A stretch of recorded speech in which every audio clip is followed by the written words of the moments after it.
Hello everyone, welcome back to my channel. ఈరోజు మనము ఇంట్లోనే ఈజీగా టేస్టీగా బఠానీ చాట్ని ఎలా ప్రిపేర్ చేయాలో చూద్దామా. ఇది చాలా సింపుల్ అండి. అచ్చం బయట దొరికేటట్టే చాలా టేస్టీగా చేసుకోవచ్చు. ఈ కూల్ క్లైమేట్లో వేడిగా ఏమైనా తినాలనిపించినప్పుడు ఒక్కసారి దీన్ని ట్రై చేయండి. ట్రై చేస్తారా? అయితే రండి ప్రాసెస్ చూద్దురు కానీ.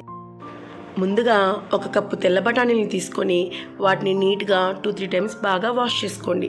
వాష్ చేసుకున్న తర్వాత తగినన్ని వాటర్ పోసేసి 6 అవర్స్ నానబెట్టుకోవాలి. 6 అవర్స్ తర్వాత ఇలాగ నానిపోయి ఉంటాయి.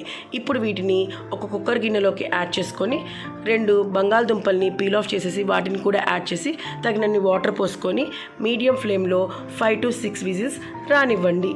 స్టీమ్ పోయిన తర్వాత ఒకసారి చెక్ చేసి చూడండి. బఠానీ ఇలా మెత్తగా ఉడికిపోయి ఉండాలి. ఇప్పుడు ఇందులో నుంచి కొంచెం బఠానీని మిక్సీ జార్లోకి తీసుకొని చల్లారనిచ్చి మెత్తగా గ్రైండ్ చేయండి. ఇలా పేస్ట్లా అయిపోయి ఉండాలి.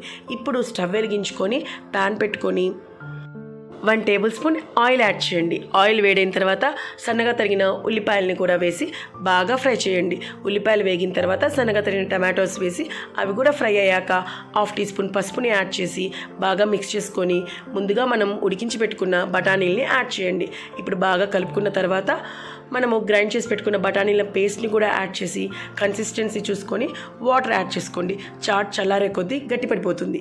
ఇప్పుడు ఇందులో మనం బాయిల్ చేసి పెట్టుకున్న పొటాటోస్ని స్మాష్ చేసి దీనికి యాడ్ చేసి బాగా మిక్స్ చేసుకున్న తర్వాత తగినంత సాల్ట్, కారం, ధనియాల పొడి, వేయించిన జీలకర్ర పొడి, ఇంకా హోమ్మేడ్ గరం మసాలా, ఇంకా చాట్ మసాలా ఇలా అన్నీ యాడ్ చేసేసి బాగా మిక్స్ చేసుకొని మీడియం ఫ్లేమ్లో ఒక 5 మినిట్స్ ఉడకనియండి. ఇలా ఉడుకుతున్నప్పుడు ఇందులో ఒక లెమన్ని స్క్వీజ్ చేసుకోవాలి.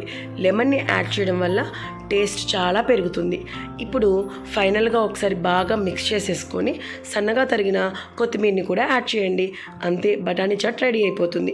ఇప్పుడు దీన్ని ప్లేటింగ్ చేసుకుందాం రండి. ముందుగా ఈ చాట్ని ఒక ప్లేట్లోకి యాడ్ చేసుకొని సన్నగా తరిగిన ఉల్లిపాయలు, తురుముకున్న క్యారెట్, బీట్రూట్, ఇంకా సన్నగా తరిగిన కొత్తిమీర, సేవ్ ఇలా అన్నీ యాడ్ చేసేసుకోండి. చాలా టేస్టీగా ఉంటుంది. ఒకసారి ట్రై చేయండి. మీకు ఎలా వచ్చిందో కమెంట్ చేయండి. వీడియో కనుక నచ్చితే please do like, share and subscribe to my channel. Thanks for the watching. Thank you.